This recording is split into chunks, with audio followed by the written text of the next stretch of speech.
درجے میں ہو گیا کہ جزیرہ نما عرب پر اللہ کے نور کا بھی اتمام ہو گیا, اللہ کا دین بھی غالب ہو گیا کہ نہیں ہو گیا؟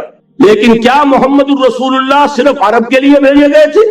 قرآن کہتا ہے ببانگے ڈول وما ارسلناک الا کافۃ للناس بشیرا ونذیرا, اے محمد صلی اللہ علیہ وسلم ہم نے نہیں بھیجا ہے آپ کو مگر پوری نوع انسانی کے لیے بشیر اور نذیر بنا کر.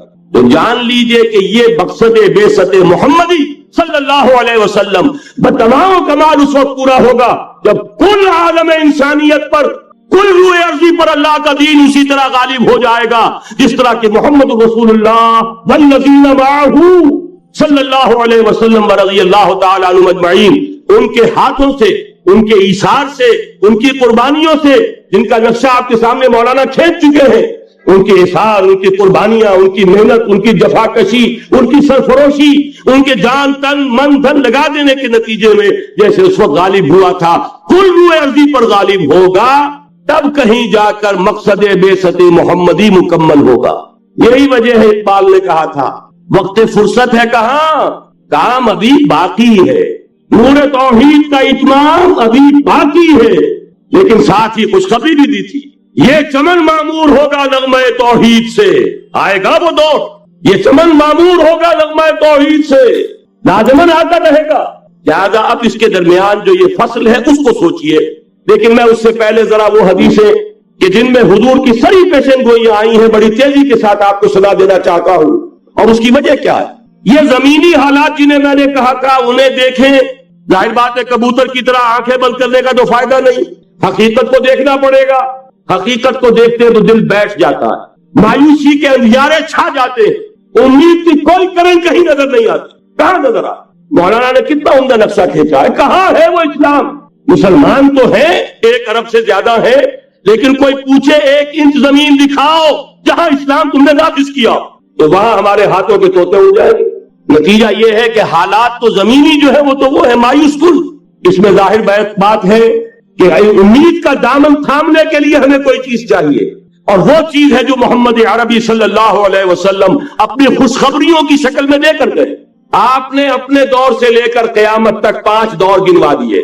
تکون النبوۃ فیکم ما شاء اللہ ان تکون ثم يرفع الله اذا شاء يرفعها ثم تكون خلافة على هذه النبوة ثم تكون ملكا عاضا ثم تكون ملكا جبريا ثم تكون خلافة على منهاج النبوة. یہ طویل حدیث کا میں نے صرف خلاصہ سنایا ہے آپ کو. مسند احمد ابن حنبل کی روایت ہے, حضرت نعمان ابن بشیر راوی ہے رضی اللہ تعالی عنہ. پہلا دور نبوت, دوسرا دور خلافت علی منہاج النبوہ, نبوت کے نقش قدم پر خلافت جسے ہم خلافت راشدہ کہتے ہیں. تیسرا دور مسلمانوں کی حکومتیں, لیکن وہ ملوکیت کا دور, ملکن عاقن, اور ان میں ظاہر بات ہے کہ عاقن بھی تھی, جہاں ان میں خوبیاں تھیں وہاں برائیاں بھی تھیں. وہی حجاج ابن یوسف جس نے ایک مسلمان لڑکی کے خط کے اوپر فوج بھیجی ہے, وہی حجاج ابن یوسف ہے کہ سینکڑوں تابعین کے سب اس کے قلم کرائے ہیں. وہی حجاج ابن یوسف, وہی خلیفہ کہ جس نے فوج کشی کی اجازت دی تھی سندھ پر, وہی خلیفہ ہے جس نے بلا کر محمد ابن قاسم کو شہید کیا ہے. کہ یہ پاپولر ہوتا چلا جا رہا ہے, ملوکیت کے لیے تو اس سے بڑا خطرہ اور کوئی نہیں. اس لیے کہ سندھ کے ہندوؤں نے ان کے بت بنا لیے تھے. یہ نوجوان در جوانی توبہ کردن سیوائے پیغمبریس, یہ نوجوان اور اتنا نیک اور پارسا ان کے بت بنا کے مندروں میں رکھ دیے گئے. اندیشہ ہو گیا کہ یہ تو پاپولر ہو گیا تو ہمارے خلاف بغاوت کر دے گا, بلا کر شہید کر دیا گیا. بہرحال تیسرا دور تھا وہ ملکن عاضن, کٹ کھلی ملوکیت. چوتھا دور تھا ملکن جبرین, غلامی کی ملوکیت. پہلے کم سے کم بادشاہ مسلمان نام کے تو تھے, اب تو ہم ملکہ برطانیہ کے زیر نگی تھے, تاج برطانیہ کے غلام تھے, کہیں بلندیزیوں کے غلام تھے, کہیں کسی اور کے غلام تھے, کہیں اطالیوں کے غلام تھے, کہیں فرانسیسیوں کے غلام تھے. یہ چوتھا دور نوٹ کر لیجئے, آدھا ختم ہو گیا, آدھا باقی ہے. براہ راست غلامی کا دور ختم ہو گیا, لیکن ریموٹ کنٹرول والی انہی کی غلامی اب بھی چل رہی. فیصلہ وہی ہے جو مولانا کا تسبیح یا امریکہ یا امریکہ یا امریکہ. وہی لوگ, وہی ذہن, وہی ان کی بود و باش, وہی ان کی معاشرت, وہی ان کی سوچ, وہی ان کے اقدار, وہی ان کے نظریات, وہی ان کی معاشیات, وہی ان کی معاشرت, ہر شے وہی ہے, صرف رنگ کا فرق ہے اور کچھ نہیں. نظام ابھی وہی ہے, چلانے والے بھی انہی کے پرستار ہیں. بلکہ ریموٹ کنٹرول سے وہی چلا رہے ہیں. وہ تو آپ کے بجٹ کا بھی فیصلہ کرتے ہیں, آپ کی الیکٹریسٹی کے ریٹس بھی معین کرتے ہیں. تو حال یہ ہے کہ ابھی وہ چوتھا دور ختم نہیں ہوا. فرق صرف یہ ہے کہ ڈائریکٹ کی بجائے ریموٹ کنٹرول ہے. لیکن حضور کی خوشخبری یہ ہے ثم تکون خلافت علی منہاج النبوہ, پھر ایک دور آئے گا خلافت علی منہاج النبوہ کا. یہ محمد رسول اللہ کی نوید ہے. وہ صادق المصدوق, وہ سچے ہیں, ان کی صداقت پر خود اللہ گواہ ہے. لہذا وہ دور آ کر رہے گا, اس میں کسی بھی بندے مومن کے لیے کسی شک و شبے کی کوئی گنجائش. اگلی حدیث اگلی سنیے. اب جب یہ دور آئے گا تو عالمی ہوگا, جیو ورلڈ آرڈر نہیں ہوگا, جسٹ ورلڈ آرڈر ہوگا. یہ نیو ورلڈ آرڈر NWO, حقیقت میں جیو ورلڈ آرڈر ہے JWO, لیکن اسی کو بدلنا ہے جسٹ ورلڈ آرڈر آف اسلام, اور وہ گلوبل ہوگا. دو حدیثوں کا تذکرہ کر دوں. حضرت ثوبان حضور کے ایک آزاد شدہ غلام تھے. وہ روایت کرتے ہیں, مسلم شریف کی روایت ہے, یہ صحیحین میں فرماتے ہیں کہ حضور نے ارشاد فرمایا ان اللہ زوالی الارض فرأیت مشارقها ومغاربها وان امتی سیبلغ ملکها ما زوی لی منها. رواہ مسلم رحمہ اللہ. حضور فرماتے ہیں اللہ تعالیٰ نے میرے لیے پوری زمین کو لپیٹ دیا, یہاں تک کہ میں نے اس کے سارے مشرق دیکھ لیے, سارے مغرب دیکھ لیے. اور سن لو مجھ سے, ٹیک اٹ فرام می, میری امت کی حکومت ان تمام علاقوں پر قائم ہو کر رہے گی جو مجھے زمین کو لپیٹ کر اور سکیڑ کر دکھا دیے گئے. گلوبل ہوگی کہ نہیں؟ دوسری حدیث سنیے, یہ پھر مسند احمد ابن حنبل کی ہے. حضرت مقداد ابن اسود رضی اللہ تعالی عنہ فرماتے ہیں حضور نے فرمایا لا يبقى على ظهر الارض بيت وبر ولا مدر الا ادخله الله كلمة الاسلام بعز عزيز وذل ذليل اما يعزهم الله فيجعلهم من اهلها او يذلهم فيدونون لها. یہ ہے حدیث مسند احمد ابن حنبل. اور حضرت مقداد فرماتے پھر میں نے کہا اچھا تب تو ہو جائے گی وہی بات وَيَكُونَ الدِّينُ كُلُّهُ لِلَّهِ, دین کل کا کل اللہ کے لیے ہو جائے گا.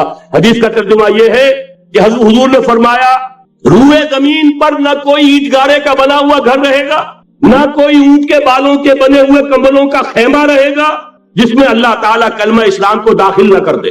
لیکن یہ داخلہ دو طریقے سے ہوگا, بعز عزیز و ذل ذلیل, یا صاحب عزت کے اعزاز کے ساتھ یا کسی مغلوب کی مغلوبیت کے ساتھ. یعنی یا تو اللہ تعالیٰ ان کا اعزاز فرمائے گا اور وہ کلمہ اسلام کے خود قائل ہو جائیں گے. جب گھر والا خیمے والا اسلام لے آئے گا تو اسلام اس کے گھر میں داخل ہوگا, اس کو بھی عزت نصیب ہوگی. وَلِلَّهِ الْعِزَّةُ وَلِرَسُولِهِ وَلِلْمُؤْمِنِينَ, عزت تو حق ہے اللہ کا, اس کے رسول کا اور اہل ایمان کا. اور اگر وہ اسلام قبول نہیں کرے گا تو یوت الجزیۃ عن ید وہم صاغرون, چھوٹے ہو کر رہنا پڑے گا, جزیہ دینا ہوگا, اسلام کی بالادستی قبول کرنی ہوگی. بتائیے اس کے بعد بھی کوئی شک ہے؟ یہ ہے آسمانی نقشہ.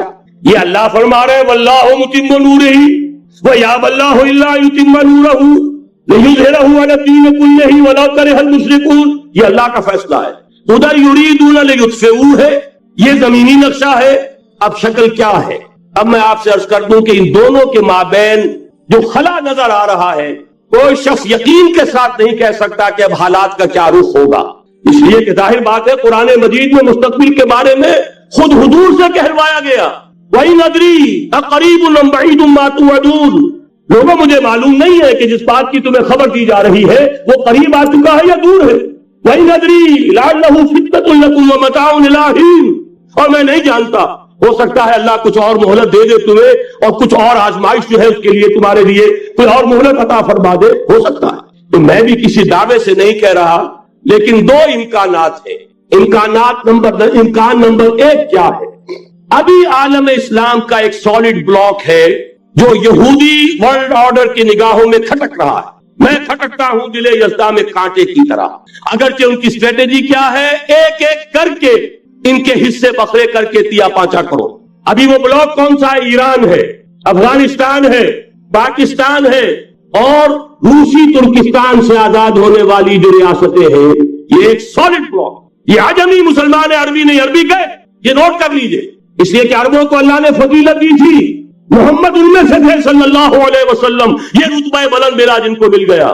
لیکن ساتھ ہی اللہ نے دھمکی بھی دے دی تھی سورہ محمد میں, ان تتولوا یستبدل قوما غیرکم, اگر تم پیٹھ دکھا دو گے اس مشن کو جو ہم نے تمہارے حوالے کیا ہے, تمہیں ہٹائیں گے, کسی اور کو لے آئیں گے. اور یہ بات ہو چکی ہے 13ویں صدی عیسوی میں 1258 میں جب سقوط بغداد ہوا ہے، عربوں کے ہاتھ سے عالم اسلام کی قیادت چھین لی گئی، معذول کر دیا۔ اس کے بعد قیادت کن کے ہاتھوں میں آئی؟ ترکوں کے ہاتھ، ترکان تیموری ہندوستان میں، ترکان صفوی ایران میں، ترکان سلجوقی مڈل ایسٹ میں، اور ترکان عثمانی کا تو کہنا ہی کیا ہے، وہ ایشیا مائنر سے چل کر آپ کو معلوم ہے کہ مشرقی یورپ کا کتنا بڑا علاقہ، دی گریٹ آٹومان امپائر اس صدی کے آغاز تک قائم تھی۔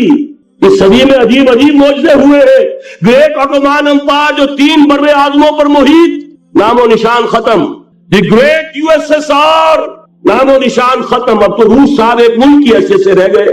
یہ اس صدی میں دو اور وقت نہیں ہے، میں اور آپ کو کیا بتاؤں، اس صدی میں تو بڑے بڑے عجیب عجوبے ہوئے ہیں، بڑی بڑی 2 عظیم جنگیں ہو چکی ہیں، تیسری جو ہے سر پر کھڑی ہے، دور نہیں ہے، جس کو حدیث میں کہا گیا ہے الملحمۃ العظمی، تاریخ انسانی کی عظیم ترین جنگ، اور وہی صلیبی جنگ جس کا آغاز بوسنیا سے ہو چکا ہے۔ بہرحال اس وقت جو میں کہہ رہا تھا، ورنہ میرے پاس تو یعنی یہ کہ درد دل کہنے کے لیے وقت نہیں ہے، مجھے اپنی بات کو محدود کرنا پڑ رہا ہے، لیکن میں اب آ رہا ہوں اصل موضوع کی طرف کہ ایک امکان تو یہ ہے کہ اس بلاک میں اسلام کا احیاء ہو، اور اس کے لیے کچھ دلیلیں بھی موجود ہیں احادیث نبویہ۔ وہ تو آپ نے سنا ہوگا اقبال کا شعر، میرے عرب کو آئی ٹھنڈی ہوا جہاں سے، میرا وطن وہی ہے، میرا وطن وہی ہے۔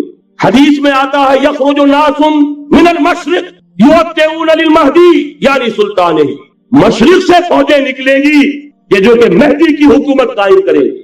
یہ مہدی اہل تشیع کے مہدی اور ہیں، ہمارے مہدی اور ہیں۔ اہل تشیع کے عقیدے کے مطابق ان کے بعد میں امام جو روپوش ہو گئے تھے، وہ امام مہدی ہے، وہ ظاہر ہو جائیں گے، ابھی امام غائب ہے، پھر وہ ظاہر ہو جائیں گے۔ ہمارے نزدیک یہ مہدی پیدا ہوں گے یا ہو چکے ہو، اور یہ ہوں گے حضرت فاطمہ کی نسل ہی سے رضی اللہ تعالی عنہا، لیکن عالم عرب کے اندر پھر ایک طاقت بن کر ابھریں گے، باطل کی قوتوں کے خلاف جہاد کریں گے، لیکن ان کو مدد آئے گی 2 طرف سے، ایک زمینی مدد آئے گی مشرق سے، ایک آسمانی مدد آئے گی۔ عیسیٰ ابن مریم کا نزول، حضرت مسیح علیہ الصلوۃ والسلام جو زندہ آسمان پر اٹھائے گئے تھے، نازل ہوں گے، اور در حقیقت ان 2 مددوں کے نتیجے میں پھر یہود کا قلع قمع ہوگا، اور یہی گریٹر اسرائیل ان کا گریٹر گریو یارڈ بن کر رہے گا، عظیم تر قبرستان بن کر رہے گا۔ اس کی بڑی واضح حدیثیں موجود ہیں، اس کی بڑی تفصیلی خبریں موجود ہیں، یہ احادیث کی کتب کے اندر، بدقسمتی سے ہماری اس کی طرف توجہ نہیں۔ ایک تو یہ ہو سکتا ہے، اسی طریقے سے ایک اور حدیث ہے یخرج من خراسان رایات سود، اور یہ مسلم شریف کی روایت ہے، نوٹ کیجئے گا، نہیں ترمذی شریف کی روایت ہے، یخرج من خراسان رایات سود لا يردها شيء حتى تنصب بإيلیا، اور خراسان حضور کے زمانے میں آج کے افغانستان کا نام، یہ افغانستان میں جو جہاد ہوا ہے، غلطیاں ہوئی ہیں اور غلطیوں کا خمیازہ بھگت رہے ہیں، یہ تو اللہ تعالیٰ کی سنت ہے جس میں اللہ نے صحابہ کو بھی ایگزمپٹ نہیں کیا، غلطی کی سزا دی ہے۔ 35 صحابہ کی غلطی غزوہ احد میں ہوئی، جہاں سے حکم تھا کہ مت ہٹنا، 50 میں سے 35 ہٹ گئے، نتیجہ کیا نکلا؟ فتح شکست میں بدل گئی، 70 صحابہ شہید۔ اللہ تعالیٰ نے فرمایا وَلَقَدْ صَدَقَكُمُ اللَّهُ وَعْدَهُ إِذْ تَحُسُّونَهُم بِإِذْنِهِ حَتَّى إِذَا فَشِلْتُمْ وَتَنَازَعْتُمْ فِي الْأَمْرِ وَعَصَيْتُمْ مِن بَعْدِ مَا أَرَاكُم مَّا تُحِبُّونَ۔ مسلمانوں ہم سے گلہ نہیں کر سکتے، ہم نے اپنا وعدہ سچا کر دکھا دیا تھا، جبکہ تم انہیں گاجر مولی کی طرح کاٹ رہے تھے، لیکن جب تم ڈھیلے پڑ گئے، تم نے ڈسپلن کو توڑا، تم نے اختلاف کیا تو سزا دیا۔ تو اگر صحابہ کرام رضوان اللہ تعالی علیہ مجمعین خیر الناس بعد الانبیاء، پوری نوع انسانی کے اندر انبیاء کے بعد بلند ترین انسان، اگر ان کی بھی غلطی کا خمیازہ جو ہے اللہ نے چکھایا، کیوں چکھایا؟ ضروری تھا، آئندہ کے لیے سبق ہو جائے، وَلَيُمَحِّصَ مَا فِي قُلُوبِكُمْ، تاکہ تمہارے دلوں کے اندر اگر کہیں کوئی کھوٹ ہے اور پاک کر دے ہم۔ اس لیے بہرحال غلطیاں ہوئی ہیں افغانستان میں، ایک امام کے ساتھ بیعت نہیں تھی، بلکہ بدقسمتی اور پڑھ کر یہ ہے بیعت کر کے توڑ دی۔ عبد الرسول سیاد صاحب کے ہاتھ پر ہمارے پاکستان کے 7 گروپ جو تھے، انہوں نے عین حرم میں بیٹھ کر بیعت کی اور پاکستان آ کر بیعت توڑ دی، سزا اس کی مل گئی۔ آپس کی خانہ جنگی یوں نہیں ہو رہی، کوئی سبب ہے، لہذا یہ سزا تو ملے گی، لیکن جتنا خون یہاں پر خلوص کے ساتھ دیا گیا ہے اس کی مقدار بھی کم نہیں ہے۔ یہاں سے خیر برآمد ہوگا اور دوسری بات اپنے بارے میں نوٹ کر لیجئے، یہ پاکستان، بچا کھچا Pakistan, what remains of Pakistan, یہ اصل میں ہے کیا؟ مولانا بہت خوبصورت انداز میں فرما رہے تھے، یہ 313 نہیں تھے، اسلام تھا۔ اسی طرح نوٹ کیجئے، پاکستان نہیں ہے، 4 صدیوں کی تجدیدی مساعی کا حاصل۔ آپ نے کبھی نوٹ کیا ختم نبوت کے بعد اب سب سے اونچا منصب کس کا ہے؟ مجددین۔ سنن ابی داؤد کی روایت، ان اللہ یبعث فی هذه الامہ علی راس کل 100 عام من یجدد لها دینها۔ اور نوٹ کیجئے، کوئی بات ہے 1000 برس تک سارے مجدد عالم عرب میں پیدا ہوئے، جیسے ہی دوسرا 1000 سال شروع ہوا، الف ثانی کا مجدد اعظم شیخ احمد سرہندی کہاں تھا؟ صنم خانہ ہند میں حاضر ہوا میں شیخ مجدد کی لحد پر، وہ خاک کے ہے زیر فلک مطلع انوار، گردن نہ جھکی جس کی جہانگیر کے آگے، جس کے نفس گرم سے ہے گرمی آرات۔ وہ پھر 12ویں صدی کا مجدد اعظم امام الہند شاہ ولی اللہ دہلوی، 13ویں صدی کا مجدد اعظم سید احمد بریلوی، اس کے خون کا امین اور اس کے ساتھ کے شہداء کے خون کا امین، ان کے جسموں کا امین، آپ کا خطہ ہزارہ، آپ کا خطہ سوات، اس میں ان کی جانیں ہیں جو جی دی گئی ہیں۔ اور وہ نہایت میں آپ سے عرض کر دوں، دور صحابہ کے بعد کتنا خالص اسلامی جہاد پوری مسلمان تاریخ میں نہیں ملے گا جتنا وہ تحریک شہیدین کا۔ 14ویں صدی ہجری میں شیخ الہند جیسا مجاہد اعظم کہ انگریز نے گرفتار کر کے قید بھی کیا ہے، تو کہاں ہندوستان میں نہیں، کہاں جزیرہ سائرس، کیا نام تھا؟ مالٹا، جزیرہ مالٹا بحر روم میں۔ اقبال کے نفس سے ہے لالے کی آگ تیز، ایسے غزل سرا کو چمن سے نکال دو، کہیں ہندوستان کی کسی جیل میں ہوا تو شاید اس کے نفس کی گرمی ہی سے کوئی حرارت پیدا ہو جائے۔ اور اسی صدی میں 14ویں صدی ہجری میں اقبال جیسا مفکر، اسی 14ویں صدی ہجری میں مودودی جیسا مصنف، اسی 14ویں صدی ہجری میں مولانا الیاس جیسا مبلغ رحمہم اللہ، عظیم شخصیتیں آج پورے عالم اسلام میں آپ کو تبلیغی دوست ملیں گے۔ یہ کہاں سے شروع ہوئی تحریک؟ دہلی کی ایک چھوٹی سی مسجد سے، وہ مسجد بنگلے والی اب تو بڑی عالیشان ہو گئی ہے، جب وہاں شروع ہوا تھا کام بڑی چھوٹی سی مسجد۔ یہ سارے کام یہاں کیوں ہوئے؟ پورا عالم اسلام آزاد ہوا، کہیں نعرہ اسلام کا نہیں لگا، کہیں عرب قومیت پر، کہیں کسی اور عصبیت پر تحریکیں چلی ہیں، صرف تحریک پاکستان تھی کہ پاکستان کا مطلب کیا؟ لا الہ الا اللہ۔ وہی سبب ہے کہ یہاں قرارداد مقاصد پاس ہوئی، حاکمیت اللہ کی ہے کہ اکبر نام لیتا ہے خدا کا اس زمانے میں۔ یہ سارا ماضی سامنے رکھیے اور حضور کی دی ہوئی پیشین گوئیوں کا مستقبل سامنے رکھیے، ان دونوں سے ثابت ہوتا ہے اس خطہ ارضی سے کچھ ہونا ہے۔ اگرچہ بھٹکے ہوئے ہیں لیکن کبھی بھولی ہوئی منزل بھی یاد آتی ہے راہی کو، اور بھٹکے ہوئے آہو کو پھر سوئے حرم لے چل۔ اس کی ضرورت ہے مسلمان کو پھر اس کا مقصد یاد دلایا جائے۔ پاکستان اس لیے نہیں بنایا گیا تھا کہ ہمارے ہاں ٹاٹے اور برلے نہیں تھے تو ہمارے پاس اس کے بھی باپ وجود میں آ جائے، اس لیے تو نہیں بنایا گیا تھا۔ پاکستان اس لیے نہیں بنایا گیا تھا کہ جاگیرداروں کی جاگیرداریاں محفوظ ہو جائیں، پاکستان اس لیے تو نہیں بنایا گیا تھا۔ اور یہ کہ نمازیں اور مسجدیں تعمیر ہو جائیں، مسجدیں تو امریکہ میں تعمیر ہو رہی ہیں عالیشان سے عالیشان، اس لیے پاکستان نہیں بنا تھا۔ آج بھی مسلمان، میں معذرت سے عرض کر رہا ہوں مولانا سے، آج بھی بھارتی مسلمان کی ایوریج نمازی ہونے کے اعتبار سے پاکستانی مسلمان سے کہیں بہتر۔ آج بھی برقع نظر آ جائے گا تو ہندوستان میں نظر آ جائے گا۔ میں نے اپنی آنکھوں سے دیکھا چند سال پہلے، جب مکہ مسجد حیدرآباد دکن میں 3 دن مسلسل میری تقریریں ہوئی ہیں، 10,000 مرد اور 5,000 خواتین، اور ان میں سے کوئی بغیر برقعے کے نہیں۔ ایک سیلاب نظر آ رہا تھا برقعوں کا کہ جب جلسہ ختم ہوا ہے رات کے 12 بجے 3 دن تک متواتر۔ یہاں کہاں نظر آئے گا برقع آپ کو؟ یہاں تو جس کے بعد 2 پیسے ہو گئے اس نے سب سے پہلے برقع اتار کے پھینک دیے۔ معلوم اچھی طرح سمجھ لیجئے، یہ چیزیں تو وہاں زیادہ ہیں یہاں کی نسبت۔ اصل ضرورت تھی کہ یہاں اس نظام کو قائم کیا جائے، وہ نظام عدل اجتماعی، وہ جس میں حریت ہو، جس میں عام آدمی بھی خلیفہ وقت کو ٹوک سکے۔ یہ کرتا کیسے بن گیا؟ ایک خاتون بھی کھڑی ہو کر دامن پکڑ لے، عمر تمہیں کیا حق ہے کہ ہمارے مہر کے اوپر پابندی لگا رہے ہو؟ جبکہ اللہ نے نہیں لگائی۔ اللہ قرآن میں قنطارہ کا لفظ استعمال کر رہا ہے۔ ڈھیروں سونا دے دے کوئی شخص اپنی بیوی کو مہر کے اندر، طلاق دیتے وقت اس میں سے کچھ نہیں لے سکتا۔ آپ کون ہوتے ہمارے حق کے اوپر پابندی لگانے والے؟ اور عمر نے کہا، آج ایک بڑھیا نے وہ اب عمر کو دین سکھایا، آرڈیننس واپس۔ حضرت سعد بن ابی وقاص رضی اللہ تعالی عنہ جو فاتح ایران تھے، وہ گورنر ایسے نہیں بن گئے تھے ریوڑیاں بٹی ہو اور گورنری مل گئی ہو۔ وہ تو خود فاتح تھے ایران کے، اس لیے گورنر تھے. صرف ایک پرچہ پہنچا ہے بارگاہ خلافت میں، حضرت عمر فاروق کے پاس انفارمیشن آئی سعد نے اپنے گھر کے باہر ڈیوڑی بنا لی ہے اور ایک دربان کھڑا کر دیا. حضرت بلال کو بھیجا ہے رقعہ دے کر، اور یہ حکم تھا کہ بلال پہلے تو جاتے ہی ڈیوڑی میں آگ لگا دینا، پھر یہ رقعہ دینا میرا. اور رقعے میں لکھا ہوا تھا اے سعد، لوگوں کو ان کی ماں نے آزاد کرنا تھا، تم نے انہیں اپنا غلام کب سے بنا لیا ہے. یہ دربان کھڑا کر دیا اپنے آگے.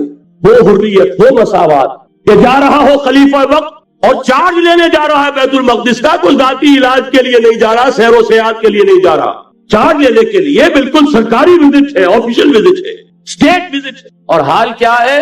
700 میل کا فاصلہ طے کرنا اور ایک اونٹنی، کوئی انٹوریج نہیں، کوئی خدم و حشم نہیں، کوئی جمبو جٹ بھرے ہوئے نہیں، کچھ نہیں. ایک اونٹنی، ایک خادم. اس ایک اونٹنی پر کیونکہ راستے کا راشن بھی ہے لہذا 2 آدمی نہیں بیٹھ سکتے، ایک بیٹھ سکتا. ایک منزل خلیفہ وقت بیٹھا ہوا ہے اوپر اور خادم نکیل پکڑ کر چل رہا ہے.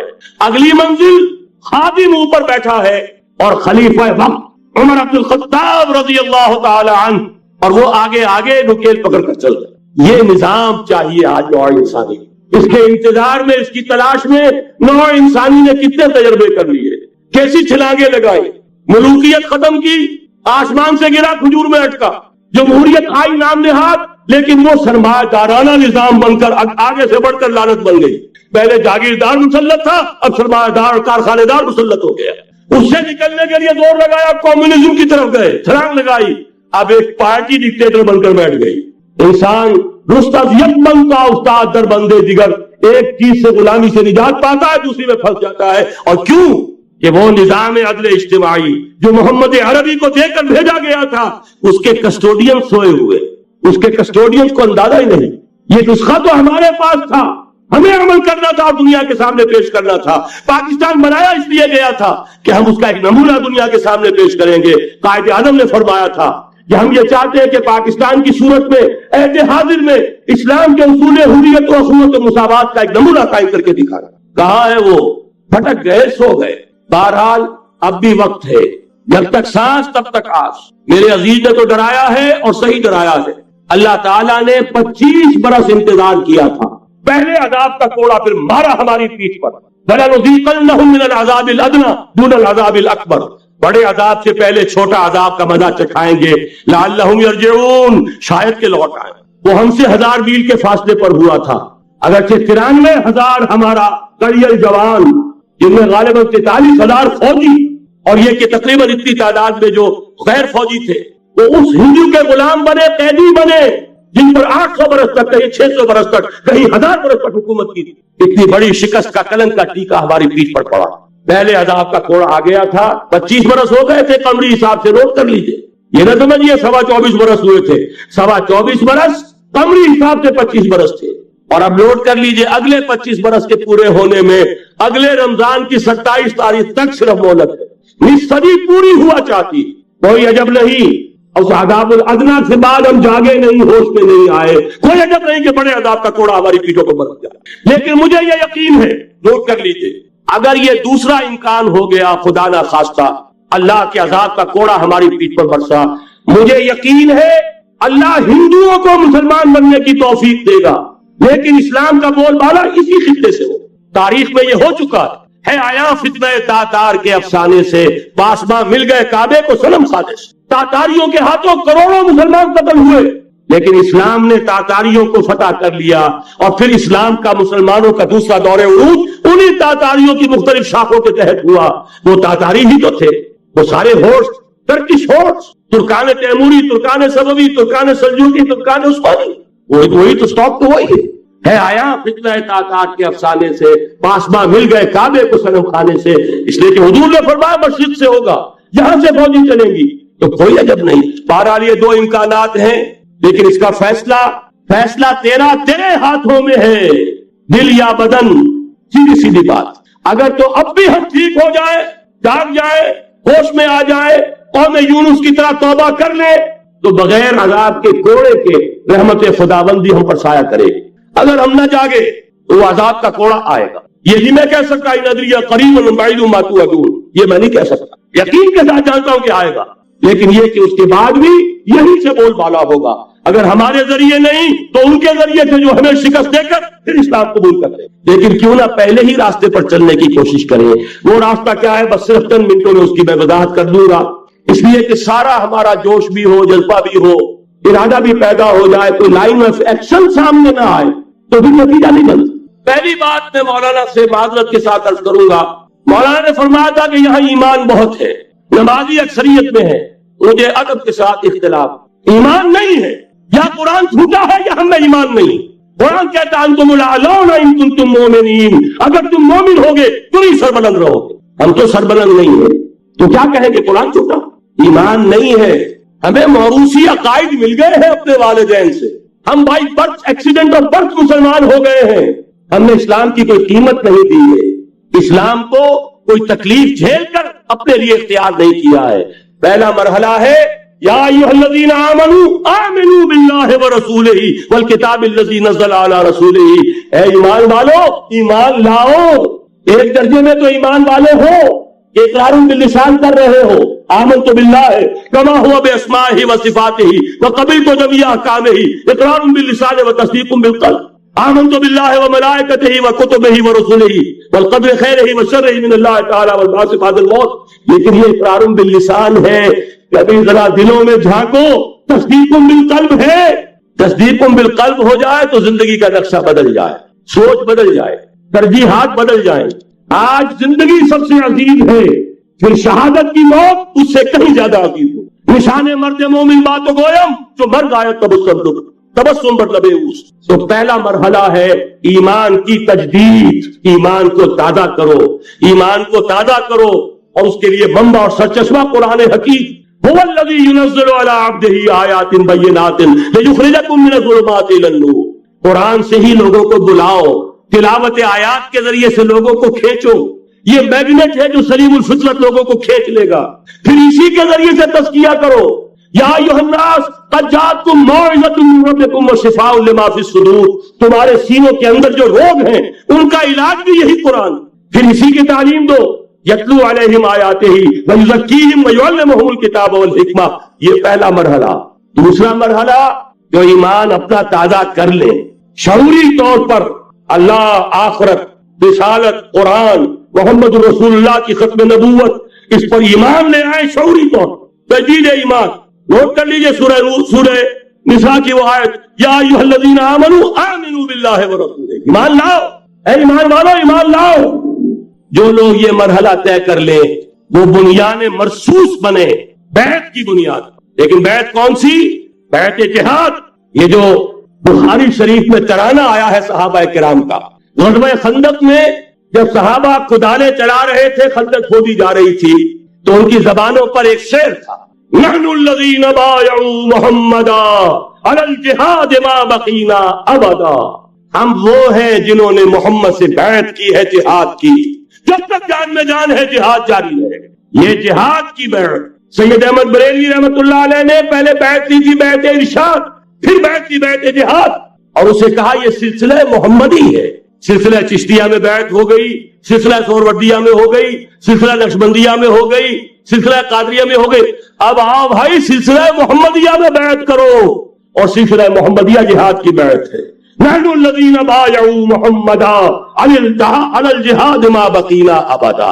اس جہاد کی بیعت سے منظم ایک امیر کا حکم، بایعنا رسول اللہ صلی اللہ علیہ وسلم علی السمع والطاعۃ فی العسر والیسر والمنشط والمکرہ وعلی اثرۃ علینا وعلی لا ننازع الامر اہلہ وعلی ان نقول بالحق اینما کنا لا نخاف فی اللہ لومۃ لائم. ایک حدیث متفق علیہ بخاری میں، مسلم میں بھی. یہ ہے وہ اسلامی حزب اللہ کا دستور. نمبر 3 کام کیا ہوگا؟ جہاد. جماعت بن گئی جہاد، لیکن جہاد کا پہلا مرحلہ جہاد باللسان، زبان سے جہاد. دعوت، تلقین،